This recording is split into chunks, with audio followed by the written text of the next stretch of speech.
महाकारुणी तथागत भगवान गौतम बुद्ध, विश्व रत्न बौद्धिसत्व संविधानकार डॉक्टर बाबा साहेब अम्बेडकर, बहुजनों के सभी महापुरुषों को विनम्र अभिवादन करता हूं। धम्म मंच पर आसीन पूज्य बंदे जी को वंदन करता हूं। सभी सम्मानीय मंच, हरीश भाई जी रावलिया जो बुद्धिस्ट सोसाइटी के चेयरमैन हैं, राजेंद्र पाल गौतम जी, प्रोफेसर सोनाग्रा जी, अभिनंदन करता हूं। बढ़िया उद्योग, अच्छा सा मार्गदर्शन किया। मैं अभिनंदन करता हूं धीरू भाई जी का, जिन्होंने इतना बड़ा मैदान, ये व्यासपीठ, जो मानवता पर उनका ट्रस्ट चल रहा है, मानवता ही उनका ट्रस्ट का नाम है, जो हमारे से नजदीक गिरता है, बौद्धों से नजदीक गिरता है। मैं उनको भी बधाई देना चाहता हूं। एक अच्छा सा इस राजकोट में प्रयास किया। आपको भी धन्यवाद देता हूं कि काफी समय से यहां उद्बोधक सुन रहे हैं। जो आज का सब्जेक्ट था, क्योंकि तीनों जन को एक ही सब्जेक्ट दिए लाए, उस पर अभी ज्यादा बात करने की मैं समझता हूं कोई जरूरत नहीं है। लेकिन एक ही कहना चाहता हूं, जब मेरे को भंते जी के फोन आ गए, भीमराव जी राजकोट जाओगे कि नागपुर जाओगे, अब दोनों भंते जी को समझाया। अभी यह लड़ाई कोर्ट की हुई है, कायदे की लड़ाई चल रही है, आंदोलन चलते रहा। उसका पहला अगला स्टेप ये न्याय की लड़ाई है, उस पर ध्यान देना हमें बहुत जरूरत है। मैं समझता हूं जो भी कुछ चंदा बिंदा जमा होगा और संभाल के रखो। सुप्रीम कोर्ट में बड़े बड़े वकीलों को हमें खड़ा करना पड़ेगा, क्योंकि पूरी व्यवस्था हमारे विरुद्ध में है। यह आखिरी लड़ाई है, मैं समझता हूं कोर्ट की। ना सरकार तुम्हारे साथ है, केंद्र वाली सरकार, राज्य वाली सरकार, ना यहां की व्यवस्था तुम्हारे साथ है। इसके लिए ये लाइटली मत ले लो। अच्छे अच्छे वकील हमें देने पड़ेंगे। मैं अभी राजेंद्र पाल गौतम जी से बात कर रहा था, तब उनको बताया जब वक्फ बोर्ड का जब केस सुप्रीम कोर्ट में आ गया, 26-27 पिटीशन वहां फाइल हो गए, वक्फ बोर्ड के लिए फाइल हो गए, सरकार के विरुद्ध में हो गए। उस प्रकार की राजनीति यहां, उस प्रकार की नीति हमें अपनानी पड़ेगी। मुझे जानकारी दी, आने वाले 5 और 6 को दिल्ली में जंतर मंतर पर धरना आंदोलन है। उसके बाद मीटिंग होगी, देश के सभी लोग आ जाएंगे जो इंटेलेक्चुअल है, धार्मिक संस्था सिंसियर से चलाते हैं। लेटर हेड के मैंने काफी संस्था देखे इस देश में, लेकिन जिसको मन से इस धम्म के काम में आना है, उसी का स्वागत है। मैं समझता हूं वो आ जाओ दिल्ली, बैठ के एक नीति बनाएंगे, आने वाले प्लान बनाएंगे और कोर्ट की लड़ाई जीतेंगे। ये फैसला करनी पड़ेगी हम लोग को, पॉजिटिव सोच लानी पड़ेगी भाई। लड़ना है तो जीना पड़ेगा, जीतना पड़ेगा। इस प्रकार का नीतियां हमें आगे आने वाले समय में हमने लेनी पड़ेगी। क्या संघर्ष है, बाबा साहब ने कहा, एक बाजू में ब्राह्मण ज्ञान, दूसरे बाजू में बौद्ध धम्म का संघर्ष उस सालों में भगवान गौतम बुद्ध से वो चला हुआ है,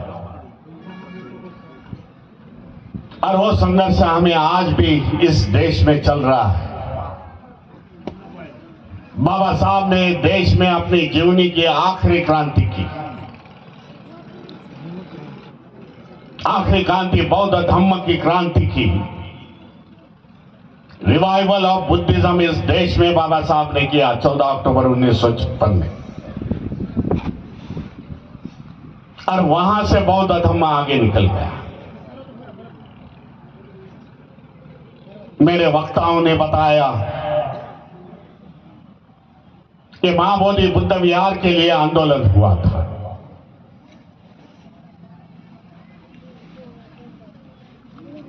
लेकिन उस समय भारत में बौद्धों की संख्या नहीं थी। लेकिन आज माहौल बदल गया। बताना चाहता हूं बाबा साहब के पहले की दिन, जब ब्रिटिश राज में ब्रिटिश तो निकल के गए थे 1951 में, जब बौद्धों की जनगणना होगी, देश की जनगणना होगी, बौद्धों की संख्या 2600 थी, जो बंबई के गैजेट में मुझे मिली। कोई मन की बात नहीं बोल रहा। सब जानते हैं कि बाबा साहब ने भारतीय बौद्ध महासभा, बुद्धिस्ट सोसाइटी ऑफ इंडिया, ये तो फॉर कन्वीनियंस से हम लोग ने वो भारतीय बौद्ध महासभा किया है। ओरिजिनल बाबा साहब का तो बुद्धिस्ट सोसाइटी ऑफ इंडिया है। उसकी निर्मित, उसके बैनर के नीचे ये धम्म क्रांति की। 1961 में फिर से जनगणना हो गई, क्या सेंसस बोल सकते हो। महाराष्ट्र में 27 लाख लोगों ने अपना धर्म बौद्ध धर्म लिखाया। यह हमारी उपलब्धि है बुद्धिस्ट सोसाइटी ऑफ इंडिया की। उस समय के हमारे पिताजी यशवंतराव भीमराव अंबेडकर, जिसको भैया साहब अंबेडकर बोलते थे, he is the second president of the Buddhist society of India. Republican party के लीडर्स थे, उन लोगों ने साथ साथ एक बाजू में धम्म क्रांति, एक बाजू में राजनीति की क्रांति की, और देश भर में बुद्धिज्म का मार्ग, बुद्धिज्म के धर्मांतर के माध्यम से लोगों को बताया, तुम आज शेड्यूल कास्ट नहीं, तुम अछूत नहीं, तुम बौद्ध बन गए। उस जमाने में जो बौद्ध बन गए और नहीं पहचानते बुद्धिज्म की क्या प्रिंसिपल है, बुद्धा को कैसे फॉलो कर सकते हैं। लेकिन एक अभिमान था उनमें कि हम लोग अभी अछूत नहीं रह गए, हम लोग बौद्धिस्ट बन गए। यह संदेश देने के लिए उन लोग ने यशस्वी हो गए। भारतीय बौद्ध महासभा के सभी पदाधिकारी, रिपब्लिकन पार्टी के नेता। 1960 का इतिहास बुद्धिस्ट सोसाइटी ऑफ इंडिया का निकालता हूं, तब सुबह के समय में भारतीय बौद्ध महासभा का अधिवेशन होता था, धम्म की बातें रखते थे, लोगों को धर्मांतरित करते थे। उसी मंच पर दोपहर में रिपब्लिकन पार्टी ऑफ इंडिया की मीटिंग होती थी, राजनीति। दोनों हाथ हाथ में चले। इसके लिए आज संतुष्ट लग रहा है। कोई कैसा भी अनुमान निकाले, लेकिन पूरे देश भर में बुद्धिस्ट सोसाइटी ऑफ इंडिया आज कार्यरत है, बौद्ध महासभा कार्यरत है। हजारों हमारे बौद्धाचार्य हैं, हजारों हमारे केंद्रीय शिक्षक शिक्षिका है, विविध प्रांतों में जाती है, लोगों को पढ़ाती है। मैं सुबह से राजकोट के कई बुद्ध विहारों में, 4 बुद्ध विहारों में गए। यही मैंने बात रखी यहां के लोगों के लिए। भाई विहार है, बौद्ध धर्म का शिक्षण न होगा, विहार हमारे कुछ काम की नहीं है। विहार तुम्हारी बड़ी अच्छी डेकोरेटिव है भाई, यहां की राजकोट की। यह धम्म का ज्ञान का केंद्र होगी, तब धम्म यहां गुजरात में फैल जाएगा। आज प्रयास चल रहा है गुजरात में, बार बार आता हूं गुजरात में। राजेंद्र पाल गौतम देखते हैं, कई बार हम लोग दोनों एक साथ रहते हैं। राजनीति कम कर दी, धम्म नीति ज्यादा अपनाई है। स्वागत है आपका।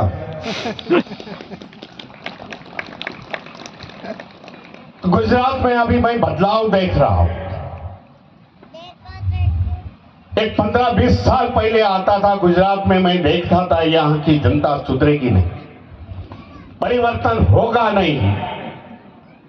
लेकिन उन्नाव हत्याकांड के बाद एक बड़ा परिवर्तन इस समाज में आ गया।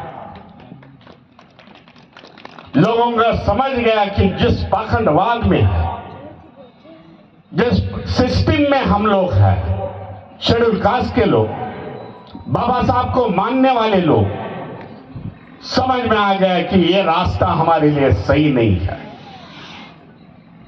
इसी कारण बदलाव आ गया। लोग जय भीम बोल रहे हैं, नमो बुद्धाय जय भीम बोल रहे हैं। हजारों की संख्या से आज लोग रोड पर आ रहे हैं। 14 अप्रैल में अहमदाबाद सिटी में था।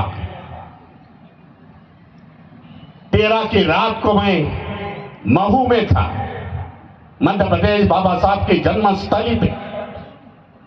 लेकिन मैंने यहां के लोगों को बताया, मैं किसी भी तरह पर 10 बजे तक मैं अहमदाबाद शहर में आऊंगा। 25 फीट की प्रतिमा का मैं उद्घाटन करूंगा,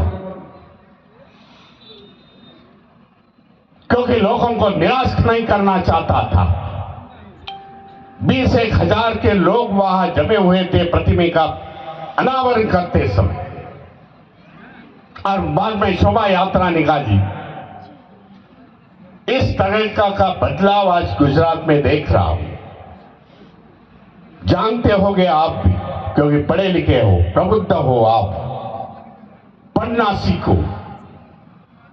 समझता हूं गुजराती में लिटरेचर कम है, लेकिन हिंदी पढ़ो, इंग्लिश में पढ़ो। गुजरात का इतिहास देखा जाएगा तो यह बौद्ध धर्म का इतिहास है। काफी अच्छी सी बुक गुजरात यूनिवर्सिटी ने जो प्रसिद्ध की है, वो मैंने पढ़ी थी, 10 साल पहले की बात है। उसमें गुजरात का बौद्ध धर्म का इतिहास दिखाया गया है।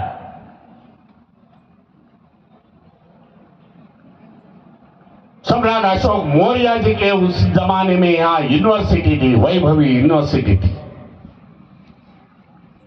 हमारे पंतप्रधान जी मोदी जी, उनके गांव में आज संशोधन करके मिला है कि बुद्ध विहार उनके गांव में है, जो उनका उत्खनन नहीं हो रहा है। सम्राट अशोक के शिलालेख है। पिछली बार मैं जूनागढ़ में आया था, तब वो शिलालेख देखने के लिए मैं एक दिन रुका यहां, क्योंकि हमारी बौद्धों की धरोहर हमारे पुरखों ने बनाई हुई है। जिस समय दुनिया में अंधकार था, एजुकेशन का मैं बोल रहा हूं, अंधकार शिक्षण का, एजुकेशन। उस समय 13 यूनिवर्सिटी इस देश में थी, भारत में थी, और बौद्धों का समय था, बौद्ध राजों का समय था, देश का स्वर्ण युग था। हम लोग ने भी 1200 साल इस देश पर राज्य किया है, जो बौद्ध राज्य थे। इतिहास बताते नहीं। कोई इतिहासकार बताता नहीं, कोई इतिहास स्कूलों में पढ़ाता नहीं, क्योंकि जानते हैं सच्चा इतिहास आ जाएगा, लोग बौद्ध धर्म की ओर निकल जाएंगे। ये डर है इन लोग को, ये व्यवस्था को, यहां के राज्यकर्ताओं को। लेकिन माहौल चेंज हो रहा है, जो मुझे लगता है कि देश के कोने कोने में मैं जाता हूं, आज यहां हूं, कल मैं हथरस में हूं, मेरठ में हूं, माहौल चेंज हो रहा है। मैं अभी मध्य प्रदेश के भोपाल में गया था, जहां कुशवाहा समाज और भारतीय बौद्ध महासभा ने इस प्रकार का धम्म का आयोजन किया था, परिषद का आयोजन किया था। मेरे पदाधिकारियों को बता दिया कि सब कुशवाहा लोगों को बिठा दो मंच पर, पदाधिकारी लोग पीछे नीचे बैठेंगे। इस प्रकार का माहौल आ रहा है। बुद्धिस्ट सोसाइटी ऑफ इंडिया के कई पदाधिकारी आज मौर्य समाज के हैं,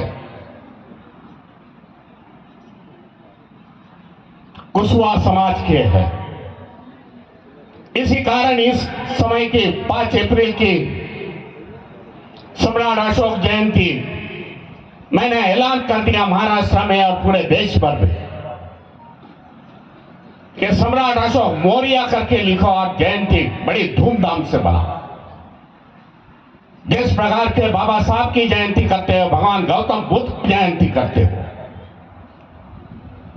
उस प्रकार के सम्राट अशोक मौर्य जी की जयंती होनी चाहिए। दुनिया में उनका इतना सम्राट कोई हुआ नहीं, जिन्होंने अपने तलवारी के साथ में तलवार छोड़ने के बाद अपने करुणा के पूरा दुनिया को जीत लिया। इस प्रकार का सम्राट दुनिया में आज तक कोई पैदा नहीं हुआ। ये उनके राज्यों की सीमा आज के भारत से 3 गुना बड़ी थी। ये हमारा बौद्धों का इतिहास है, हमें जानना पड़ेगा, लोगों को बताना पड़ेगा।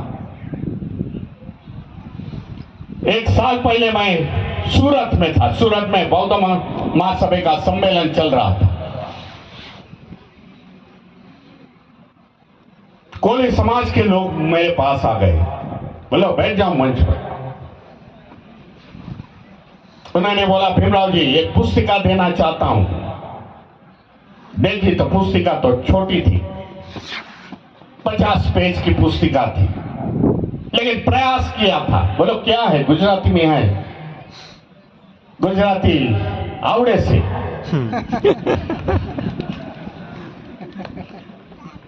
बोले भीमराव जी ये पुस्तके में लिखा है हम कोलिया डायनेस्टी से है, भगवान गौतम बुद्ध की माता जी के डायनेस्टी से है। ये आज परिवर्तन है। मैं सोचता हूं वो समाज बोलते हैं हम लिख भी एक जमाने में बौद्ध थे। ये सोच आगे ये समाज को बौद्ध धर्म के और लाई। हमें पॉजिटिव होना पड़ेगा इस समय, उन लोग को हमारे में लेने पड़ेगी और बौद्ध धर्म का दायरा बढ़ाना पड़ेगा। कई लोग बोलते हैं मुझे हम लोग माइनॉरिटीज में। बोले क्या हो गया? माइनॉरिटीज में है। अरे मुस्लिम माइनॉरिटीज में है या क्रिश्चियन माइनॉरिटीज में है या हम लोग माइनॉरिटीज में है, कोई फर्क नहीं पड़ता भाई। बाबा साहब ने संविधान के माध्यम से सबको वही अधिकार दे दिए हैं, इसीलिए हम लोग माइनॉरिटी है, उससे कोई बड़ी बात नहीं होती। हम बौद्ध के रास्ते से चलना जरूरी मैं समझता हूं। आज देश का माहौल बदला हुआ है। 2014 से जो माहौल है वो बदला हुआ माहौल मैं देख रहा हूं। डर और भय है या देश में, कोई खुल के बात नहीं कर सकता। लेकिन ये अंबेडकरवादी लोग कभी डरते नहीं। अंबेडकर अनुयायी मैंने जो ऑब्जर्व किया है, कभी डरते नहीं। पार्लियामेंट इलेक्शन की बात है, उसी दौरान मैंने आंध्र प्रदेश में था और आंध्र प्रदेश में माला समाज का अधिवेशन चल रहा था और उस समय बातें आ गई, इतने 400 में आएंगे, बदल देंगे, ये करेंगे। तो उन्होंने मेरे को बताया, भीमराव जी 2 दिन रुक जाओ, बड़ा प्रोग्राम होने वाला है, हम लोग आंदोलन में आने वाले हैं, आंदोलन करने वाले हैं, इस विजयवाड़ा गुंटूर में करने वाले हैं। बोलो रुकता हूं। वो आंध्र प्रदेश में गुंटूर में लाख लोगों से ज्यादा लोग रोड पर आ गए थे। बदलने वाले को हम लोग बदले, इस प्रकार का नारा दिया और इंडिया गठबंधन की जो 240 तक उन लोग की मंजिल गई, और उनकी जीत नहीं, संविधान को मानने वाले, बाबा को मानने वाले, महापुरुषों को, बहुजन के महापुरुषों को मानने वाले की जीत थी। बाबा साहब ने कहा संघर्ष करके कोई मिलेगा नहीं इस देश में। बाबा साहब ने हमारे लिए संघर्ष किया, आज हमें भी संघर्ष करना पड़ेगा आने वाले हमारे पीढ़ी के लिए, आने वाले हमारे जनरेशन के लिए। ये जंग हार जाएंगे तो ये छोटे छोटे बच्चे जब बड़े हो जाएंगे अपने माँ बाप को पूछेंगे,